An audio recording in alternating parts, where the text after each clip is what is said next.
No spin, no bias, no censorship. I'm Dan Wootton. This is Outspoken Live, episode number 29.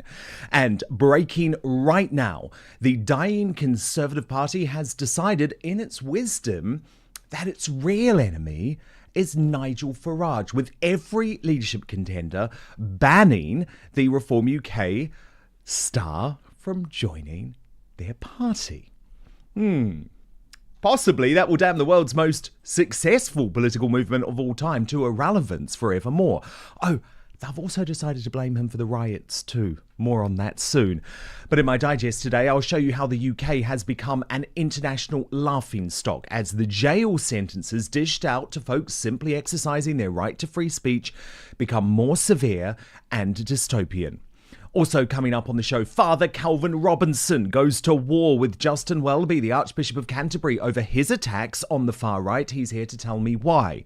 This morning goes gender mad over teenage boys being asked if they're pregnant by doctors. And the sick left-wing bullying of Liz Truss continues.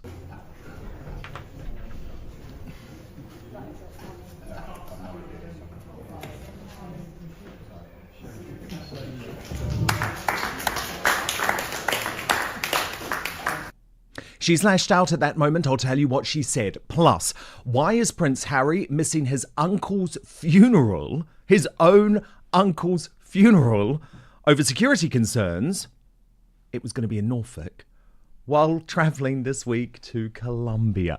And we have a very special uncancelled after show today with the esteemed royal journalist Robert Jobson, author of the new #1 Sunday Times selling biography of Catherine, the Princess of Wales. So massive royal revelations coming up from him. You do not want to miss it. And you can register to watch on our own website at www.outspoken.live. Most importantly, especially given everything that I'm about to talk about in the digest, this is a safe space, free of government censorship, free of big tech censorship. So your support at just £5 a month not only gives you 30 minutes of extra content every single weekday, it also allows me to continue making this independent daily news show. Let's go.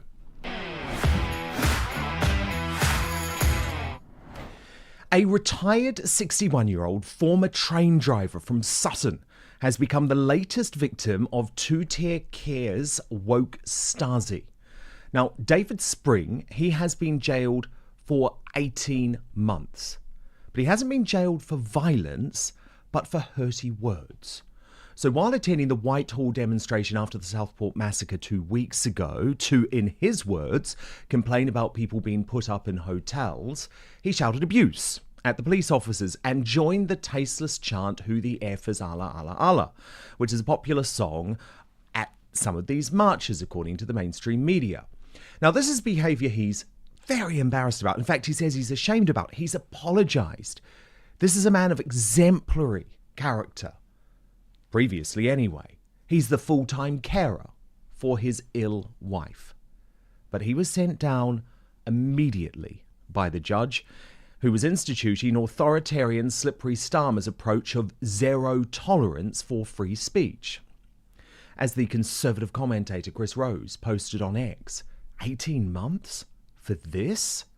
Meanwhile, shouting intifada equals no arrest. Shouting F the Jews, F their mothers, rape their daughters equals the charges dropped by the CPS.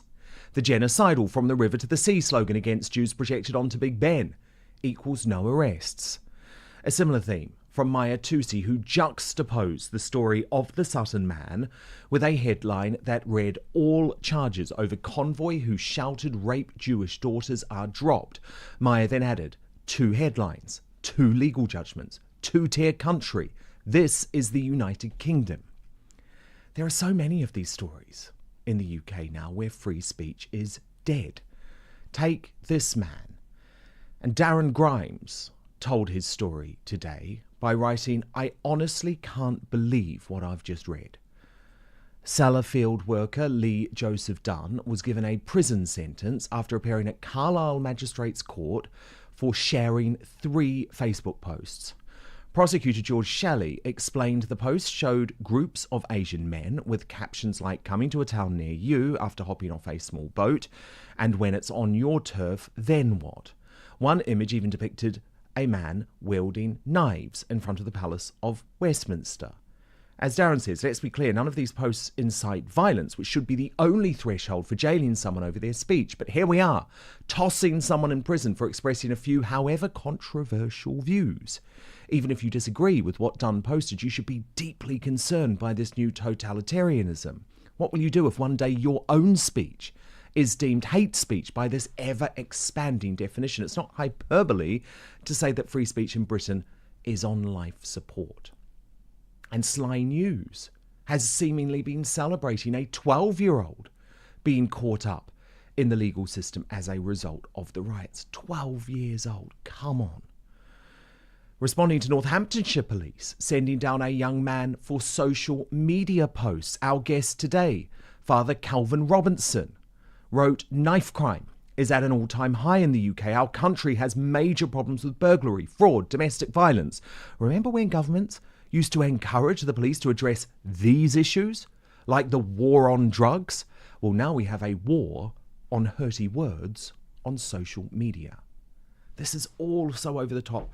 Also over the top. There are so many stories. What about Lucy Connolly, the wife of a Conservative councillor? She is behind bars on remand because of her social media posts. That is an indignity usually reserved for violent criminals who pose an ongoing danger to the public.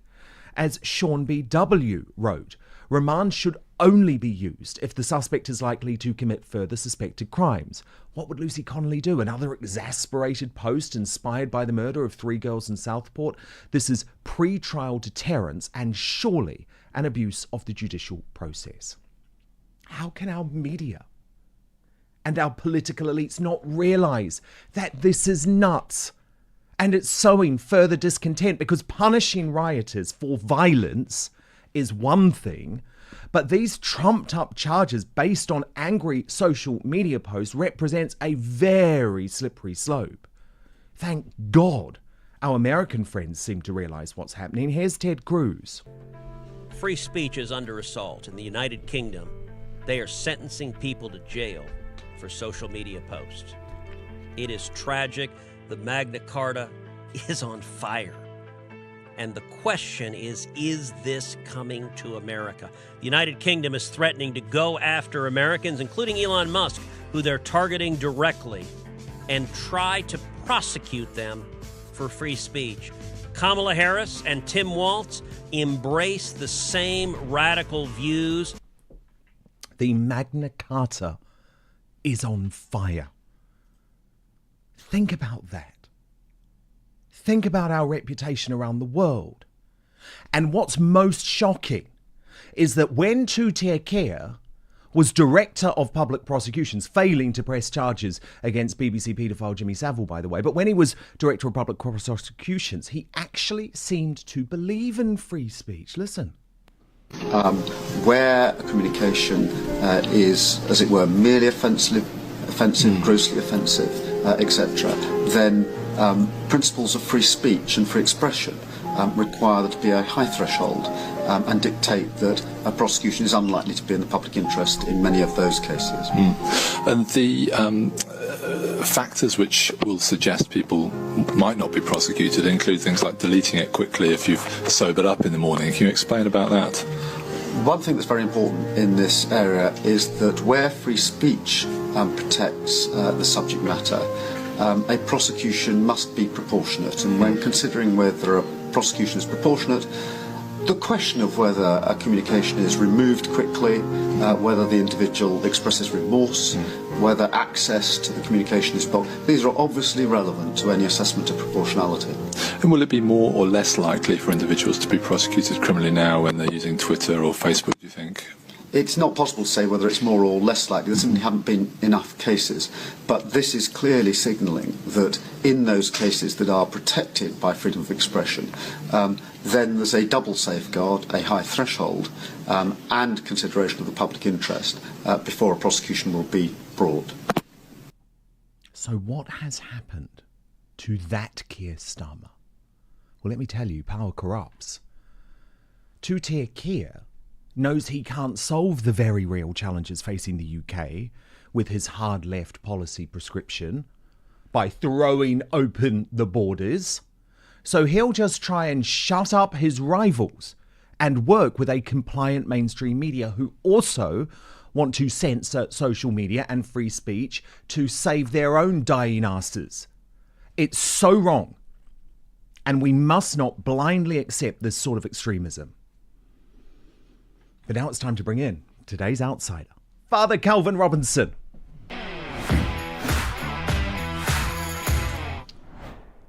And Father Calvin, you really are an outsider today because you're coming to us from outside the United Kingdom. I won't reveal where, but there you are with Lawrence Fox and Father on a boat. But you're working hard, and I so appreciate you joining us because obviously, Calvin, my goodness, this is now becoming so serious that you have American senators like Ted Cruz who understand the importance of freedom of speech talking about the Magna Carta being on fire. I presume you agree. Absolutely, I agree. And I think it's fantastic that we have so many Americans speaking out in support to help us, because there's going to come a time where our voices are silenced. It feels like there's a massive clampdown on anyone on the centre-right or the right wing of politics in the United Kingdom. We're seeing people not just banned from social media these days, but sent to prison and rushed through the court system too. You know, at the same time as we can't get paedophiles, rapists, murderers, or burglars pushed through the court system. Somehow they find a way to push through people who write hurting words on social media. So I feel like we're going to come to a time when people like you and I are going to be silenced. So we're going to need voices in America to stand up for us and to help us, because at least they've enshrined their protections to free speech in their law, which we do not really have in this country. No, it's absolutely terrifying what's going on. And I want to talk a lot about the idea of potentially a blasphemy law coming in by the back door in just a moment. But first, Calvin, can we speak about David Spring? Right, jailed for 18 months for hurty words at this Whitehall demonstration. Calvin, a guy of perfect character in the past. He wasn't violent. He didn't join in any of the attacks on the police. He was part of a couple of these tasteless chants. But jailing him for 18 months, retiree, 61 years old, when he's the full-time carer for his wife, who is ill, to me, Calvin, this is a country losing the plot. It is, absolutely. I'm no expert in the law, but when I read this case and I see there are so many caveats in the judge's words when he says this could cause, or some people might, it's always like, well, who are these people and when would this happen? And in fact, what they're doing is he didn't actually get arrested for saying what the chant. It's actually for inciting or potential to incite. And there's nothing wrong with the chant. I want to know the answer to the question, who the F is Allah? Who the F is Allah? It's a fair question to ask. And if that's going to cause people to get arrested, then I'm going to keep parroting it until they can come and arrest me too. Because it's not fair, it's not right, it's not English to arrest someone for saying... Because who decides? Who decides? Because, Calvin, imagine if we started to bang up every member of the pro-Hamas marchers who had chanted from the river to the sea. Now, personally, I don't want that to happen. I'm a free speech absolutist, but lots of people feel that from the river to the sea is a genocidal chant which is inciting violence. So this is why I think it's such a slippery slope. I heard that just the other day. I'm staying in Oxford, well, not at the moment, but in general, I'm staying in Oxford. I walked down the street and I saw a load of Mohammedans shouting from the river to the sea. They'd clearly just been to mosque. In fact, I walked around the corner and saw their mosque, and they were all fighting each other outside the mosque, which I thought, symptomatic of the state of the country that we're in right now. But the fact that they could say that and get away with it. In fact, I've heard people say genocide to the Jews, kill all Jews in the center of our capital city and get away with it. But if you and I tweet something that is slightly right-wing, we could potentially be arrested. So I think when Keir Starmer gets up there and says, I believe in free speech, we've got to set a high criteria, what he's talking about there is protecting the free speech of people who agree with him for the approved narrative. For the rest of us, he wants to silence us because there is no political argument against what we're saying. We are speaking the truth. And his only thing that he can do is shut us down. And what he's got, Calvin, is a supine mainstream media who are on his side. And why he's been quite clever, or why he thinks he's been quite clever, is what he's doing, Calvin, behind the scenes is reassuring the mainstream media, reassuring the newspapers, reassuring the broadcasters, oh, this isn't about you. We believe in freedom of the speech when it comes to a free press. But the problem is, Calvin, you can't trust the mainstream media. Imagine if we'd listened to the mainstream media narrative over COVID. It was brave folk on social media speaking out against the narrative that was actually able to turn things around. Yes, and as a German Lutheran bishop once said, at first they came for the socialists. I did not speak up because I was not a socialist. Then they came for the communists. I did not speak up because I was not a communist. Then they came for the Jews. I did not speak up because I was not a Jew. Then they came up for me, and there was no one to speak up because no one was left. And that's exactly where we're going to find ourselves if the complicit mainstream media keep going along with this, and if people on the centre left keep going along with this, celebrating when people are cancelled, arrested, charged, and rushed into prison, rushed through the system, sent to prison. If they keep celebrating when it happens to their opponent, one day it will happen to them too. It's so short-sighted. We need to wake people up and say, free speech works for me, but it also works for you. It's important for us all. Exactly. And they shouldn't be arrogant, Calvin, because journalists actually have no enshrined rights in the law. So if you can arrest a citizen for a tweet, you can also arrest a journalist for the same thing. But some of these people who have been locked up, Calvin, seem to have been making political points. That's what I don't understand. So if you look at the work of Lee Joseph Dunn, who Darren Grimes spoke about, 18 months, I think he got at the Carlisle Crown Court, he shared 3 Facebook posts. Now, let's just look into these Facebook posts, Calvin. Some people might think they're tasteless. Some people might think they're rude. But I cannot see how they are illegal. One showed a group of Asian men with the caption, "Coming to a town near you," after hopping off a small boat. Another one said, "When it's on your turf, then what?" One image depicted men wielding knives in front of the Palace of Westminster. Oh, can that, Calvin, be an incitement to violence in some way if it's just a picture? I'm not sure. I mean, we have to be very clear on this. Incitement to violence means you're calling people to violence. We've always known what that meant until now. Now they're saying it could be perceived as incitement to violence, or some people could potentially be angry and cause offence and therefore be inspired to violence from this. And what they're doing is they're twisting the wording. They're playing semantics on purpose. Because you and I know that if we say, okay, let's go and get our knives, let's go cause trouble, that's an incitement to violence. If I say, actually, there are too many people coming over our shores, flooding our shores, people who are military-aged men, what is going on? That is not an incitement to violence, but they don't like it. They find it offensive. Therefore, they call it hateful. And because they call it hateful, they say it could inspire hatred in others and therefore potentially cause incitement to violence. They're jumping through loopholes, mental gymnastics, in order to arrest people for saying things they do not like. Right now, I feel like I'm in political exile, Dan. I actually do not want to return to my country. I love my country. I don't want to go back. I don't want to go home. I feel like anything I do or say would cause me to get locked up. Absolutely. And Calvin, we're all so concerned about our liberty. We're concerned about our ability to make money because there is so much pressure now coming on the social media companies. So effectively, what the government and mainstream media are conspiring to do is shut down the ability for Brits to access information in the way that they choose. It is chilling. It is terrifying. And look, things are bad in some ways in the US, but even under a democratic government for the past 4 years, they would never consider this sort of madness. And I understand, because I've thought lots of things in my head, Calvin. I'm like, am I going to have to move overseas in order to be able to broadcast to the UK?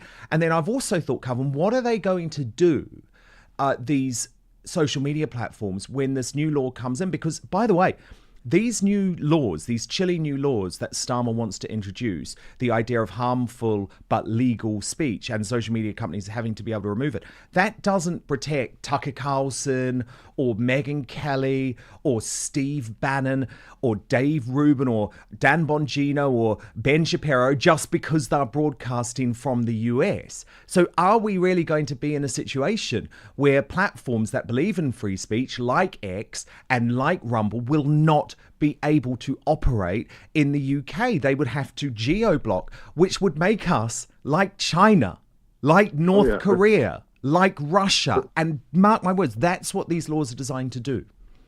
I mean, they're already doing it in practice. Just this week, I had one of my videos demonetized on YouTube. I looked to which one it was. It was an interview I had with Tommy Robinson, where I sat down with him and asked him so many deep questions to find out about his history. You know, is he a racist? What was EDL? Why did he set it up? All questions that people want to know, or I believe that people wanted to know the answers to.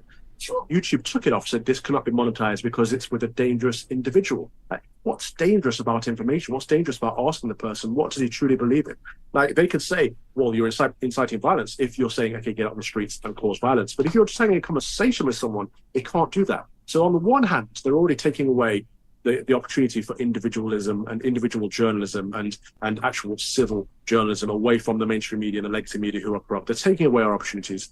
On the other side, they're clamping down on the platforms themselves. We know that the EU is pushing legislation on Ireland, which will clamp down on Twitter, because of course Twitter is the focus not just of the EU, but of also the Labour government right now, because it's one of the few free speech platforms. And if this hate crime bill goes through in Ireland, what it essentially means is they will censor Twitter for the whole of Europe. They have that power because Twitter, for most of us Europeans, is based in Ireland. That's where their business is. And so Twitter in the United States and Twitter in the rest of the world will have a very different infrastructure to what we have in the European Union. Well, even though we're not in the European Union, they still have that power to censor it. So everyone, all of your viewers, need to get themselves a VPN. We need to find a way to protect ourselves from Big Brother, who does want to lock down not just us as individuals and as journalists, but also the big tech companies and the few that provide free speech. They want to control those too. But where they're so deluded, Calvin, and history should teach them this, is by silencing folk and by banning them from accessing information, all you are going to do is create an entire class of people who are so angry about the system that actually they want revolution. Daylight is the best disinfectant. And the thing is, Calvin, this never used to be the British way. Actually, if you go back in history and you look at the mainstream media, the BBC even used to broadcast very respectable interviews with the likes of Diana Mosley, who was the famous so-called fascist who never really completely disassociated herself with Adolf Hitler during her life, but she would still go on flagship BBC programs like Desert Island Discs and have a respectful interview, because the BBC back in the days where they believed in free speech actually knew that you needed to have discussions with these types of people. This BBC would never consider interviewing Tommy Robinson unless it was a complete gotcha interview. But this is part of the problem, isn't it? So the vast swathe of the people in our country want to see both sides of the argument, so they want to be able to make up their minds for themselves. And that's the way it used to be in the media. The media used to put forward the information and then we discern it. And now we've gotten to a point where it feels like the media is shoveling woke ideology down our throats, but also a very centre-left to far-left ideology at all times, depending on the outlet. And so we're not just given the information, we're given a very clear bias. There's lots of prejudice in all of the stuff they're showing with us. So there's a disconnect now between the mainstream... Well, David Spring being described, Calvin, in all of these articles as a fact, as a far-right thug. How dare you, number one? How dare you? This is a guy who made one mistake in his life. He did nothing violent. He worked an entire honest life as a train driver. He's a full-time carer for his wife. You can't just describe him as a far-right thug. You can't. And all you're doing is actually upsetting so many millions of people who are sick of being dismissed.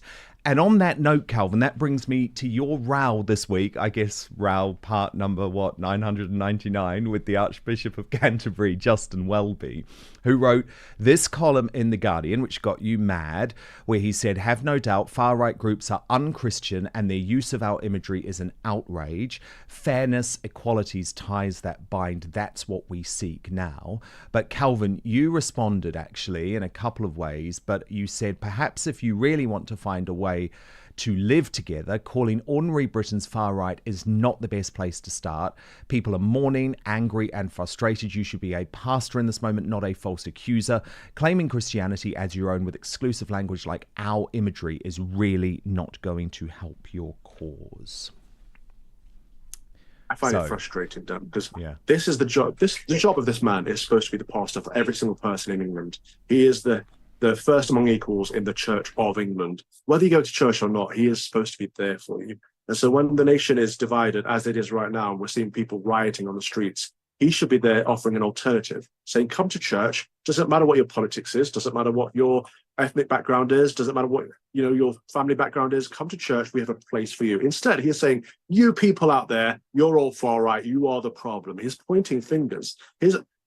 His finger should be pointing inwards. He is part of the problem. The Archbishop of Canterbury has done more to divide this nation over COVID, saying that to love your neighbour is to take the vaccine, over Brexit, to say the country should not vote in favour of Brexit, over Rwanda, to say the far-right government pushing Rwanda is inhumane. Like, every single step of the way, he further divides the nation. What he needs to realise is most people in this country are small c conservative in some way, shape or form. Most people have strong British values and some cultural Christianity at the very least. And so when he tries to say, you're using our imagery, it's like, wait a minute, who are you? Who's our? We're all included in this. This is all of ours. It's not, Jesus Christ belongs to every single person in the world, not just the Archbishop of Canterbury. He is not the CEO of the church. He's not the boss man. He's just the first among equals amongst bishops. And I think he's forgotten his place and thinks he is the opposition leader. I mean, where's the opposition? I hear Justin Welby more than I hear the opposition. Oh my goodness. Well, we're going to come to that actually in just a moment because, of course, the Conservative Party, their big move has been banning Nigel Farage. I just want to pick up on one thing, though, Calvin. Actually, if you look at the polling, folk like Justin Welby couldn't be more out of touch. For the first time since 2016, what happened in 2016? We all know. We voted to leave the EU in large part because we wanted to take back control of our borders. But for the first time since then, Calvin, what is the number one issue that Brits are most concerned about? Immigration. So you can keep trying to say that to even have this discussion makes you far right. But there is a changing of the tide here in terms of public perception, and eventually it's going to be impossible for them to keep ignoring. The Archbishop of Canterbury should be looking out for the meek and the lowly. He should be looking out for every single person, no matter their class or status. And it often feels to me like he's looking out for his own. He's part of that metropolitan liberal elite bubble. He lives in the Lambeth Palace, literally a stone's throw from Westminster Palace. He's always around there. It feels like he's a politician among politicians. We know that Boris Johnson used to run around his garden. They used to jog together. These people are too chummy. The church should be holding the politicians to account, just as the media should be holding the politicians to account. And actually, the faith teaches that we're all sinners and we're all welcome in God's house, and especially people who are concerned about immigration, because God ordained nations and tribes. He set us apart for different reasons, with different cultures and different experiences, for his own intention. Who are we to say we want to be one world government, one global people, one world religion? That is wrong. Not many people want that approach. So the WEF lot, including Justin Welby, who is a member of the WEF, should butt out and let ordinary British folk go back to ordinary British values and conserve our Christianity in the way that we know and love. But Calvin, they're all in this together. We know that. This is Slippery Starmer, who literally said on the record that he would prefer to be in Davos than Westminster, which says everything about this guy's priorities. But look, we have to sometimes see light in these situations. And the brilliant comedian Andrew Lawrence, who I've just become so obsessed with over the past few weeks, because he seems to be the only comic in the country who is actually portraying the madness of what's going on. And actually, that's what comedians are meant to do, right? They're meant to take crazy everyday situations and turn them into things that can make us smile and laugh. Well, he has now had a brilliant take on the unfairness of all of these folk being arrested and locked up. I'd like to apologise to anyone to whom I've caused hurty feelings with my jokes. I do understand that jokes about the political, legal and cultural establishment are now a criminal offence in communist Britain. I am aware that under the Equalities Act 2010, as a straight white male living in conventional family circumstances, working, paying taxes and raising a child, I'm very much a second-class citizen in Keir Starmer's Britain, and that the police and judiciary do have the right to flagrantly discriminate against me wherever they see fit to do so. In the future, I promise to follow standard-approved BBC guidelines for comedians, which advises removing all punchlines from material before presenting it for public approval. I've let myself down, I've let multicultural Britain down, and in the interests of diversity, I promise to do better. I appreciate your support at this difficult time. Do you know what, Calvin? He's so good. He's launched a Patreon, actually, so I've decided today I've got to go and support this guy because he's so funny. But look, it is not an exaggeration to say, Calvin, that we now have politicians and media figures who are lobbying to get commentators and journalists arrested for speaking the truth. And I think the most egregious example of that over the past couple of days has been the push by Alistair Campbell and Hope Not Hate, the ironically named charity, to get Douglas Murray banged up. And I thought you'd be particularly interested, actually, in one portion from the interview where Murray is talking about Humza Yousaf, or Useless, as I call him, Scotland's worst ever politician. And this has been described as hate speech. And this is all about, I think, Calvin, the creeping idea that there will be a definition of Islamophobia that will be illegal, and the idea that a blasphemy law is coming in through the back door. So have a look at what Douglas Murray had to say. This was an interview from 9 months ago, and then I'll get you to respond off the bat. The man who ended up becoming First Minister of Scotland, Humza Yousaf, is a very openly practicing Muslim and had himself photographed on his first day in office with a group of other Muslims doing the Islamic prayers in the First Minister's office, bending to Mecca. If Kate Forbes had become leader and promptly posted a photograph of her and some others taking Holy Communion, I think there would have been an uproar. So why would that have been the case, but no uproar for Humza Yousaf doing the Islamic prayers in the office? Because we want everybody to have religious freedom except ourselves. We want to praise every tradition apart from our own. And we want to promote every belief system other than the one that got us here. That is madness. Calvin, they want him arrested for that. Of course they do, for the very point that he's making. They want to prove him right. He's spot on. This is one of the reasons I do what I do, is because of people like Douglas Murray. He's so good at articulating the problem. And right now, we live in a country where we have so many issues, from knife crime to burglary to fraud to Pakistani Muslim rape gangs. We have so many issues that politicians cannot address. They are incompetent and incapable of addressing the problems. So instead, they attack the people who are raising awareness of the problems. And this has been a common thread that we're seeing for the last month since Labour got into office, over a month now.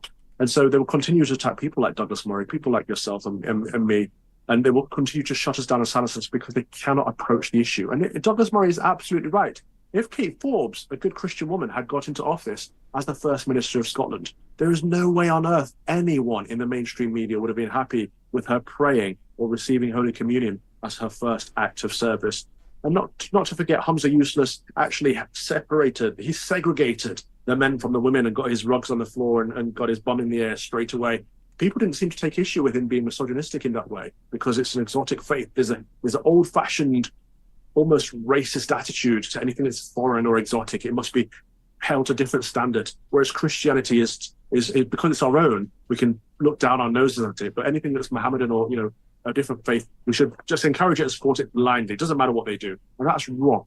All religions, all faiths, all cultures should be held to the same high standard in this country. And if they fall below that standard, we should get rid of them. And Islam, unfortunately, falls below that standard. Segregating men and women in that way falls below that standard. The way they treat gays falls below that standard. The way they treat women who can't be educated, can't drive cars, falls below that standard.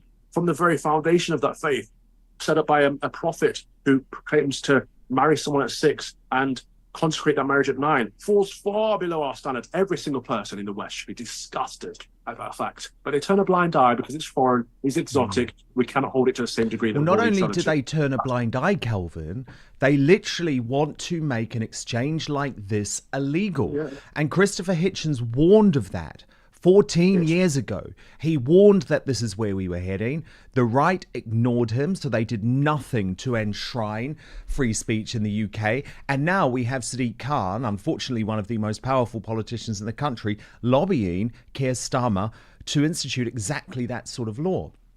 By the way, Calvin, I also wanted just to talk to you briefly about Alistair Campbell without a hint of self-awareness, comparing Douglas Murray to Goebbels, when, of course, there was only one of those two men who used Nazi-style propaganda to lead the country into a war. But I'll put her out to one side. What actually impressed me, and I'm not always impressed by The Spectator, Calvin, because I think a lot of the time, that very establishment, they describe folk like Katie Hopkins and Tommy Robinson as trolls this week who they want to ignore. So I certainly don't back everything The Spectator does. But what I did really respect is that the editor, Fraser Nelson, came out, backed Douglas Murray publicly and said, we will not lose one of our star columnists because of a hate mob on X. And I just thought, Calvin, wouldn't it have been great if that had been the response from the management of GB News over yourself and myself and Lawrence Fox? Because The Spectator, I think, can claim to be a free speech publication because of that reaction. But as soon as GB News gave in to the mob, they absolutely cannot say that they are for free speech, because they're not. No, I was looking through some old documents for Discovery for GB News the other day, and I saw a text message from one of their board members who was a chairman for a while, who said, as long as I'm on the board, your job is safe. Don't you worry about it. I just found it hilariously ironic because, of course, our jobs were not safe there, and there's no such thing as free speech there. I do, like you, encourage and support The Spectator for backing Douglas Murray in this. And actually, I like The Spectator in the same way that I like Nigel Farage, in that sometimes they align with our values, and that's very good when they do, but often they play the game very safely to remain part of the establishment, to get invited to the right parties with the right people. And when they call people like Katie Hopkins far-right thugs or whatever it is, the trolls, whatever it is, they're playing that game well to say, I'm one of you still. Please keep me in the members club. Please keep inviting me to the private parties. I'm still one of you. I'm not far-right like them. They other people, and it's not nice, but I do support them when they do something good. And backing Douglas Murray is always a good thing. Yeah, they sort of run the private members club, don't they? The Spectator. But look, Calvin, at the same time as all of this is going on, the mainstream media are treating completely separately the story of record boat arrivals to this country, even though I think the two things are completely aligned. But they obviously want to say, no, you've got the one story about the riots and about the discontent, and then you have the second story about the boats. But here's how Sly News revealed the shocking figures. Let me just bring you a bit of an update on those provisional figures from the Home Office that we brought you a little bit earlier on. They are saying this morning that 703 migrants were detected crossing the English Channel yesterday. Now, that would be the highest number on a single day since Sir Keir Starmer became Prime Minister, and the third highest daily number so far this year. They are saying that the cumulative number of arrivals by small boats so far this year stands at a provisional total of 18,342. And they say that this is 13% higher than the total at the equivalent point last year, which was 16,170, but 3% lower than the total at this stage the year before that. And there was also this shock reporting, Calvin, from GB News. In their efforts to end the Channel migrant crisis. Row after row of small boats, hundreds of them, many now deflated and rolled up. As we filmed, contractors dropped off more dinghies, the latest to have made the illegal crossing into UK waters. Sir Keir Starmer's focus is on going after the people smugglers, who've now sent thousands more migrants across the Channel since Labour came to power. I mean, it's a terrible situation, Calvin, but don't you find it interesting that the mainstream media want to treat this as two separate stories when actually they're completely connected, right? The more boats come over, the more illegal immigrants, undocumented illegal immigrants come over, the more we see our crime rates rise, the more people are going to get upset. Thankfully, the riots have stopped, but I wish the protests would continue. I'll be very clear here that I do not condone violence at all. But I think the British people need to make our voices heard, in that enough is enough. And actually, it's not just for us, it's for everyone. A couple of people died crossing the Channel in the last week on one of these illegal dinghies. And I thought that the blood is on the hands of every single Liberal who supported open border, who supported these gangsters, these people smugglers that are shipping people over illegally, because it's unsafe for everyone involved. It's unsafe for the British people not knowing who's coming over our shores, but it's unsafe for the people making that perilous journey. And so it's right to stop it. It's right to clamp down. It's right to control our borders. And saying that is not racist, saying that is not far right, it's just common sense. And so the British people need to get back on the streets. We need to get back to protesting. We need to make sure the government hear our voice. We cannot let them psyop us or gaslight us and silence us. So many people think that big 100 far right riots was cancelled by hope, not hate. Like, no, that was orchestrated. That was a psyop.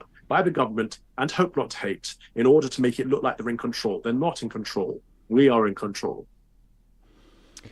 But not if you are looking at the Tory party leadership battle, Calvin. Probably the most uninspiring leadership race in the history of the world. But the big announcement today, the big revelation, Calvin, is that this lot think the solution to the Tories' worries is to ban Nigel Farage. He's not going to be able to join the party, according to every single leadership contender. Not one of them prepared to do what Suella Braverman would have done, which is try and find some way to unite the right. So Mel Stride, the leadership contender who's the most pro-Rishi Sunak, and my goodness, talk about charisma bypass. This is how he put it. How is it helpful when you've got police officers going out there risking their lives in a rioting situation to be questioning whether they're being truthful with the public, for example? It's likely to lead to more police officers ending up getting in more trouble than they would otherwise. So his remarks, so it's not responsible. His remarks are putting the safety of police at risk. I think his remarks about the police not being truthful, potentially, around what happened, let me put it like this, were deeply unhelpful to those officers that were then having to go out and deal with the consequence of the rioting. Given all that, would you allow him to be a member of the Tory party if you were leader? Absolutely not. I made that very clear. So no deals with Nigel Farage. Look, Nigel Farage wants to destroy the Conservative Party. Now, Nigel Farage responded to GB News, Calvin, by saying, it's of no interest to me whatsoever. I know you haven't been exactly supportive of Nigel over the past couple of weeks, but isn't this completely tone deaf of the Conservatives to think that they can operate in the old world? It's gone. It's absolutely insane. I'm disappointed. Mel Stride is the only candidate there that I don't actually know. I've never heard of him. I don't know who the hell he is. Some of the others I'm friends with, and you are as well, and I find it incredibly silly of them.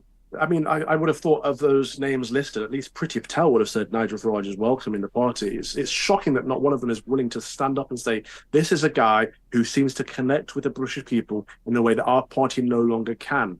Let's get him on board. For someone like Mel Stride to sit there and say, actually, no, he's causing more trouble than it's like he wants to destroy the party. No, you've destroyed the party. You guys have destroyed your party. It is no longer viable. It will not win another election unless you fix it. Find your Conservative ideology. And actually, when he blames Farage for these riots, it makes me sick, because what he's saying there, when he's saying, look, what he said about not trusting what the police are saying about. So many people think like that. So many of us do not trust what the police and the mainstream media are saying. And when politicians get up there and say, by saying that he could be inciting violence, what they're saying is, unless we control the information that people have, unless we give them what's true and what's not true, people will go crazy and get violent. It's like they don't trust the British public with the truth, with our own information to discern for ourselves. They want to spoon feed us a narrative in order to make us better people. They think the difference between good people and bad people is what information we're given. That's a left-wing lie. We know the difference between good and bad, and we don't need our politicians to tell us that difference. It's absurd. Totally. And I was prepared to give the Conservative Party a chance after the election, Calvin, because I thought Rishi Sunak as a globalist was a big issue. But to have a record defeat like that, to be facing complete annihilation and wipeout, and to think that you can continue with your middle-of-the-road rubbish. Oh, we might leave the ECHR, but we won't. Nigel Farage is a bad guy. I'm sorry, it's over. It is over if you continue speaking like that.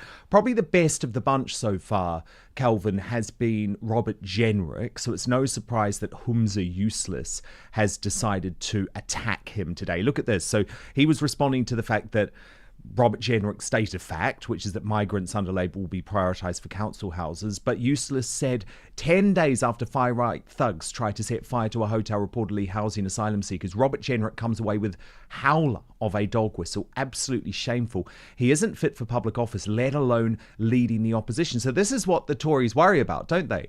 Because the moment, Calvin, you talk about any of these issues, you're going to be decried as racist by idiots like Humza Useless. We don't have any politicians in the Conservative Party that are willing to have the conversations that need to be had. Even Robert Jenrick, who has been saying some quite sound stuff lately, cannot go the full way and have an open and honest conversation. It was just last week he was using the word sectarian to discuss Mohammedan issues. Just say Islam, say Muslim, say Mohammedan. Pick a word that people recognize and use it. Don't walk around on eggshells saying sectarian violence here, there, and there. We can all see what's happening on our streets. We want politicians who are bold enough to address the issue, not just to talk about it, but to fix it. We can't trust someone to fix it if they can't even talk about it. None of those 6 faces on the screen right now have the kahunas to get the job done, unfortunately. So if one of them gets elected as the next party leader of the Conservative Party, they're not going to get into office in the next election. And that means we've got potentially more of this dross with the Labour government. Well, maybe, but you know, I stick to my prediction, which is that I think we're probably going to see Marine Le Pen president of France and Nigel Farage prime minister of the UK by 2029. I think much is going to happen before then. Yeah, I can think of worse situations. I don't like him personally, but I could see he would be a much better leader than any of those Conservative candidates, and certainly than Reform UK is doing a good job at the moment, Calvin. I mean, they really are providing the only opposition. Yes, but they're still playing the safe game. We won't talk to people like Katie Hopkins and Tommy Robinson. They don't even talk to me anymore, or Lawrence Fox. I don't know if you've had a conversation with them, but they're so othering people in order to say we're not like them, we're not like that. And once you start conceding ground like that, you become complicit. Yeah, it's divisive, exactly. They shouldn't do that. I'm totally with you on that. Now, Calvin, everyone is talking about this bizarre debate on This Morning today. Very woke TV show with Ryland Clark and Josie Gibson and a doctor who has just been so wrong on so many things in the past. But what was interesting, even Ryland Clark is looking at this woman who's saying that it's right for doctors to ask teenage boys and young men if they are pregnant, right? Because they could be trans. Even Ryland Clark is trying to say in a very politically correct manner, this is madness. Watch. New guidance requires radiographers to ask whether men aged 12 to 55 could be pregnant. If you look at it, the guidance is saying that they don't want people to make assumptions about a patient's gender identity. And this comes on the back of a transgender man who unknowingly underwent a CT scan whilst pregnant. Okay, right. I've got a few issues about this. So why should every trans man, biological man, be asked that question? Because to me, if I went in to have an X-ray, that's in a medical setting. Yeah. Surely they would have my medical notes in front of them to say my gender, my birth gender, whatever I identify as. If I went in for an X-ray and the person who is giving me medical treatment asked me, can I ask, are you pregnant? I wouldn't feel comfortable with that person giving me medical treatment, because as someone who's not a trans man, I've got a lot of trans friends, but as someone who's not a trans man, I'd be like, are you all right? Do you know what I mean? Well, I suppose we ask all women that come in whether they're pregnant prior to having a scan. Anyway, so I know what you're saying. The onus is on the person, but we ask all women anyway. So in that same way, we're saying, actually, let's open this up and make sure that we're considering non-binary, transgender, intersex patients. I mean, look, I get it, but I think when you're sort of talking about a 12-year-old boy going in for an X-ray and saying, are you pregnant? That's going to confuse that child. Yeah. Like, look, I'm not too sure, you know? Yeah. No, Rylan, you don't get it. You don't get it. It's insanity. They ask women if they are pregnant because only women can get pregnant. Calvin, can you believe that ITV... Well, I guess you can, but can you... that they entertain this nonsense? Yeah, ITV lost all credibility for me a long time ago. That particular doctor was one of the big pharma shills. And actually, I don't care if she sues me, because I'd love to see the evidence in discoveries, actually. She's one of the big pharma shills, taking money from big pharma to push the vaccine on people on national television. So she should not be on television anymore. But the whole channel has been discredited for that reason, the people that they had shilling. But Ryan tried his best there to bring some common sense to the argument, saying, I'm a bloke. Why would I be asked if I'm pregnant? It doesn't make sense. Of course, it doesn't make sense. So most people would agree with that. But of course, the woke ideology has to make everyone feel comfortable, especially the smallest minority group. And so instead of just checking the data on the form and saying, well, is this person trans? Have they transitioned? If so, I'll ask them different questions. Are they just naturally male? If so, I won't ask them if they're pregnant. Instead of doing that, we have to have a blanket change for everyone. Of course we do, because the world's gone mad. Yeah, it really has. Where I do agree with Rylan is that if someone asked me if I was pregnant, you'd immediately think, I'm not having you as my doctor. You're nuts. The other thing that's made me really annoyed today, Calvin, really annoyed, is the ongoing and constant bullying and vilification of the former Prime Minister Liz Truss. Not only, by the way, is it completely intellectually dishonest to say that this woman, in a very short space of time, because she wanted to institute true conservative policies when it came to tax, crashed the economy. I mean, they completely ignore the fact that the economy was crashed by 2 years of unnecessary lockdowns. Not only that, but it seems, Calvin, that the be kind left, organisations like Led by Donkeys, who continue to do these stunts, who are effectively middle-aged, lefty dads from London, they have no problem seeming to want to bully a woman into submission. And I know Liz Truss, I'm friends with Liz Truss, she's very, very strong. But this was a step too far, and it is a step too far. Watch.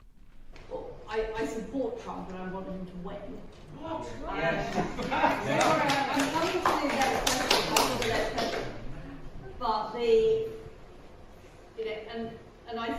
it's what I was saying a bit about incumbents. I think the average American is not doing well, and people do vote on. I think it was Bill Clinton's advisor who said it's the economy's stupid. So I think that he will probably win. On that. I've got a load of Trump questions, by the way. But what?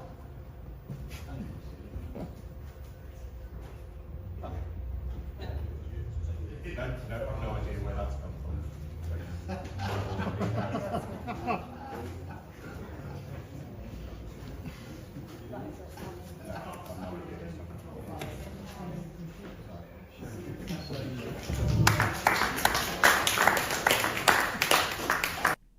She's not even an MP anymore, Calvin.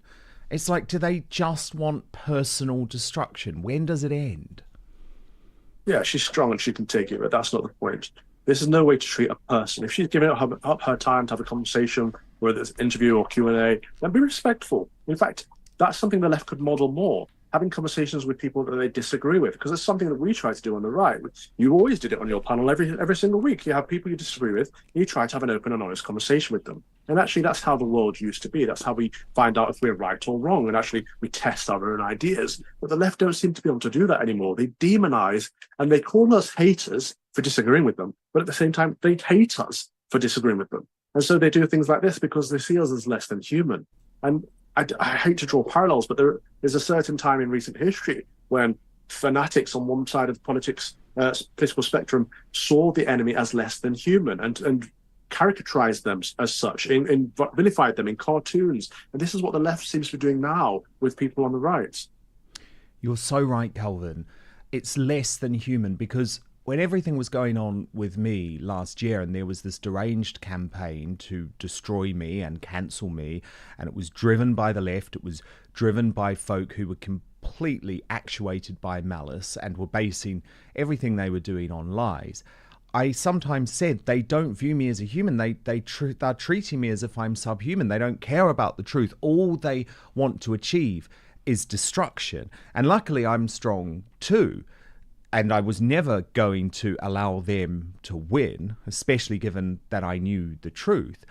However, I do feel like it's so ironic that they think they're the kind ones. Because look, we'll have harsh words when it comes to debating ideas, but you don't see me running around trying to personally destroy Owen Jones. You don't see me turning up at Jess Phillips's office and putting out stupid signs. It's very much something that the left do, and it's accepted. And actually, yeah, this is what Liz Truss had to say about it. What happened last night was not funny. Far-left activists disrupted the event, which then had to be stopped for security reasons. This is done to intimidate people and suppress free speech. I won't stand for it. Would we see the same reaction if the activists were far-right? And of course, the answer to that, Calvin, is no, we wouldn't. I really dislike the hypocrisy for that. I really do. I get accused of being a hater quite a lot. People call me horrible things and call me a hater, but I've never actually called anyone any names. I never resort to ad hominem. Yet we've got people like Kehinde Andrews who will call me a coconut, a house negro, a coon. What are the other ones? You've got people like the Race Trust who do the same. People on the left see us as lesser, and therefore we're fair game. And we've got to get back to the fact that all people are human beings. We're all equal in terms of dignity and worth in the eyes of God. We are all loved, and we should love each other accordingly. And yes, we can disagree. We can disagree strongly. But the moment we resort to ad hominems or attacks or just humiliation, like what happened to Liz Truss, then we are the ones who are falling below the standards, not the person who we deem to be a hater. We are the haters. That's the point we've got to get across. Very good point and very well put. Calvin, stand by. Don't go anywhere, because in just 1 minute, I'm going to get Calvin's reaction to the breaking news. You're not going to believe this, that Prince Harry has decided to miss his own uncle's funeral because of security concerns. The funeral has been held in Norfolk, folks. But later this week, he's traveling to Colombia, one of the world's most dangerous countries. However, I have been to Colombia and had a great time. But, you've got to see the irony in that.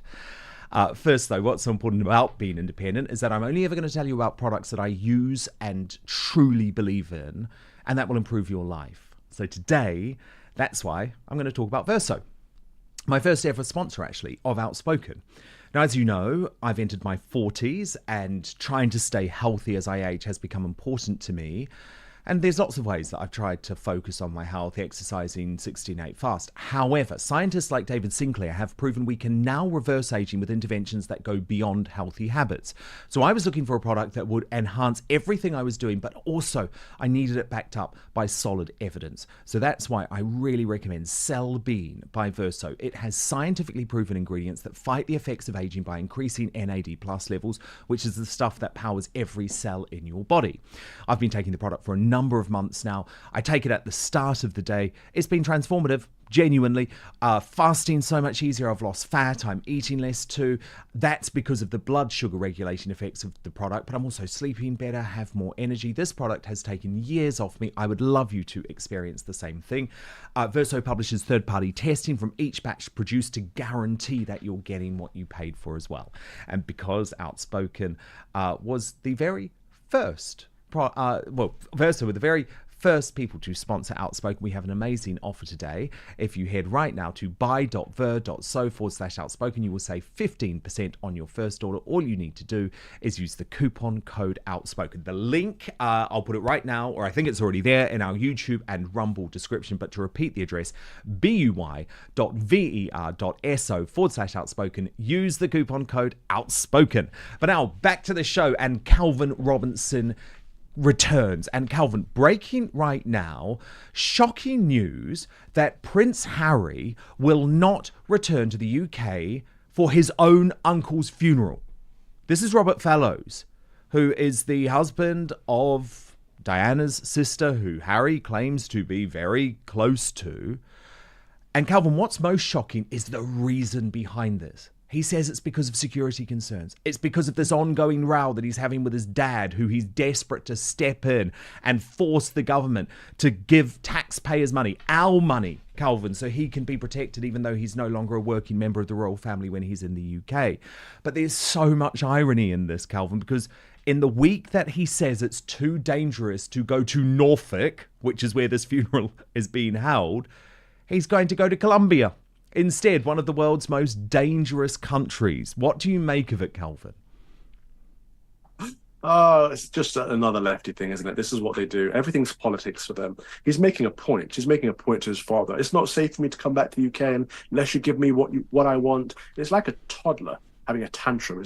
That's exactly what it is. I want this toy. If you don't give me this toy, I'm going to stamp my feet in the supermarket and scream until I get it. This is Harry for you, unfortunately. The fact that he thinks he can't visit Norfolk, that's one of the safest places in the world, yet he's going to go to Colombia. Are you mad? Bless him. On Diana's side of the family as well, who he claims to be closer to, and he's obviously still estranged his father's side of the family, but on his mother's side, this is really strange for him. And actually, I bet many of his relatives will be upset by the fact that he won't be there. It's a great shame.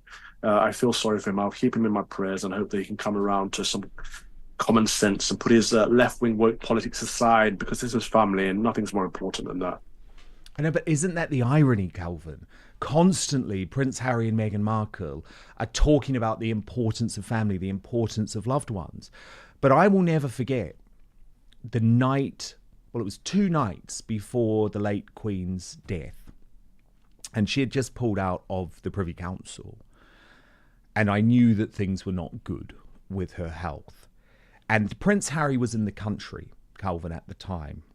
And I was on my GB News show and I just learned about the Queen. And I think I was feeling quite emotional about the whole thing. And I just spoke off the cuff. Nothing was scripted or anything like that.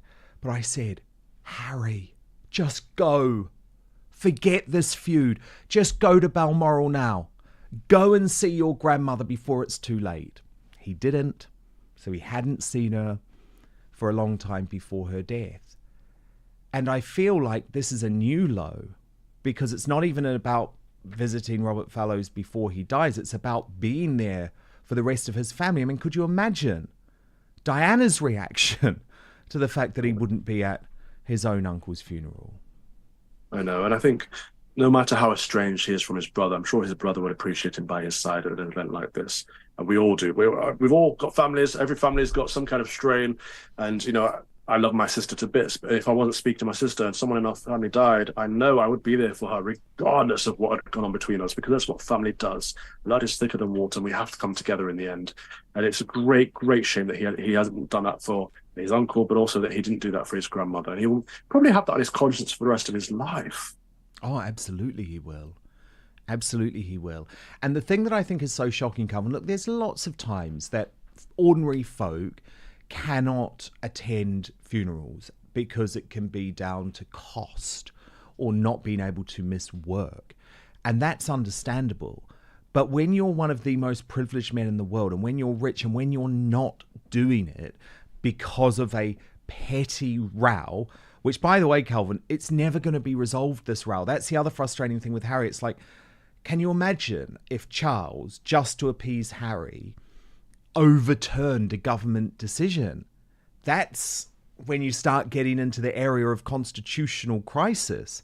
The government has looked at the rules, Calvin. They do not believe it is appropriate to give security for Harry, paid for by the taxpayers, when he's not a member of the royal family and when he's making millions and millions of his own money in the US. Just like, by the way, if Elon Musk comes to the UK on personal business, he doesn't get security paid for by you or me. Quite right, too. I don't want to pay for it. I don't want to pay for Elon Musk's security. I don't want to pay for Harry's security. He's not a working role. He doesn't deserve it. It doesn't need it, in that fact. And you're quite right. If he's making Netflix money and Spotify money, he can probably afford his own security. But actually, I think we need to go a step further. I've been saying this all along. I've been saying this on your show for years. We need to strip him of his titles. Yes. You know, if he's no longer a working role, he should no longer be a royal, full stop. Absolutely. And there's actually, Calvin, really interesting you raise that. There's a growing movement, actually, and I'm going to speak to Robert Jobson about this because I'm fascinated to know what he thinks, but there's a growing movement within the royal family that actually says we've got to deal with the line of succession here. And hear me out on this, Calvin, because William is obviously the heir to the throne, and then it's his 3 children. But you'll remember William travels with his family, including on helicopters and planes, which was something that the Queen, the late Queen, was really opposed to because she thought that it put the line of succession under some threat.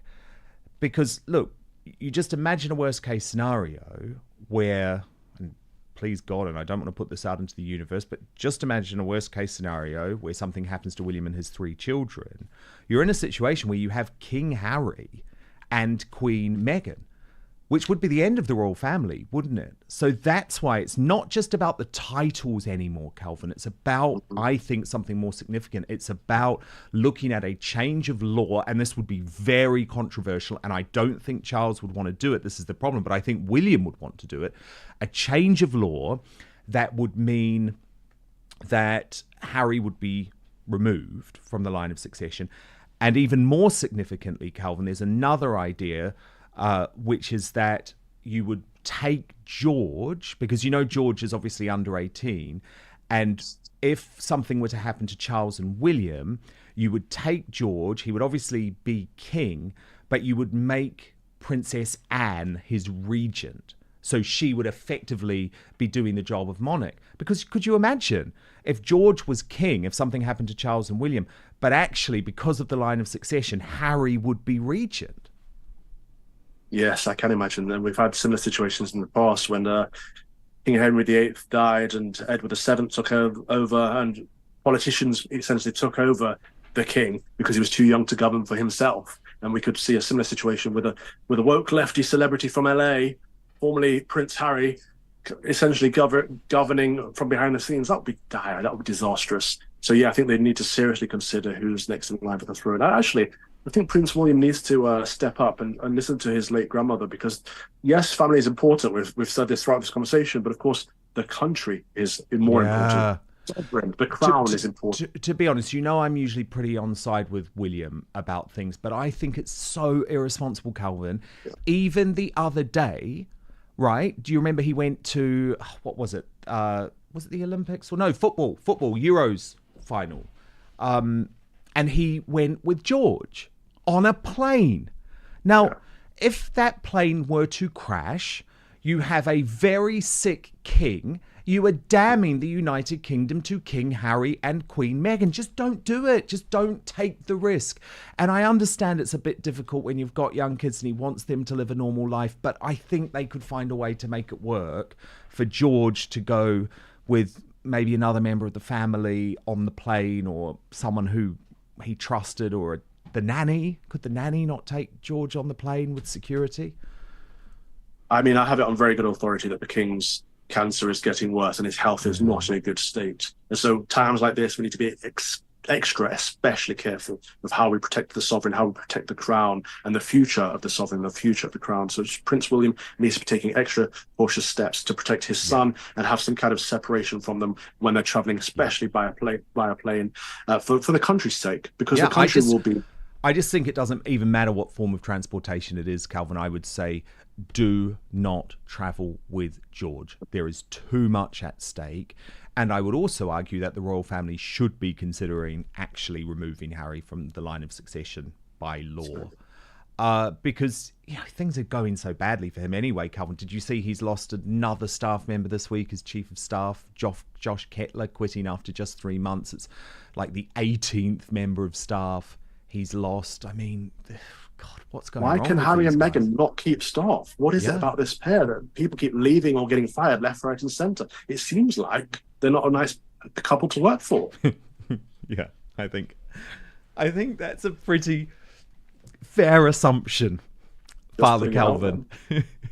Look, thank you so much for breaking off your holiday. Say hi to Lawrence for me. Have an incredible time, and don't stay in exile. You've got to come back. You've got to come back. Dan, I really don't want to come back. In fact, the mosquitoes are eating me now, so I'm going to go and dive in the sea, but I don't want to come back to England. No, it's sad. It's a sorry state of affairs, but we need folk like you. Father Calvin Robinson, thank you so much. I will see you next week. Who knows where Calvin will be next week, but he will certainly be here. Now, as I mentioned, very exciting Uncancelled After Show today with Robert Jobson. Robert is the author of a brand new Sunday Times best-selling book on Catherine, the Princess of Wales. He knows her so well, and we're going to talk about all of those issues that I just discussed with Calvin. I think will be really fascinating. And it's also really important to me, given that everything that we've been discussing today, that we do have a safe space that isn't controlled by big tech, because on big tech, that's where censorship and control runs deep. And the government are now coming for our free speech. So that's why I've launched www.outspoken.live. It is our membership section. You get half an hour of extra content every single day. All you need to do is register there. It's £5 a month, but it provides me huge support to be able to continue to do this broadcast. So at this stage, we come off YouTube, we come off Rumble, we move to our own platform to continue the conversation in the Uncancelled After Show. www.outspoken.live. That is the address. I hope to see you there. If not, do subscribe on YouTube and Rumble. Hit the notification bell, because we are back every weekday at 5 p.m. UK time, midday Eastern, 9 a.m. Pacific. Most importantly, I promise to keep fighting for you. See you on the After Show with much more from Robert Jobson.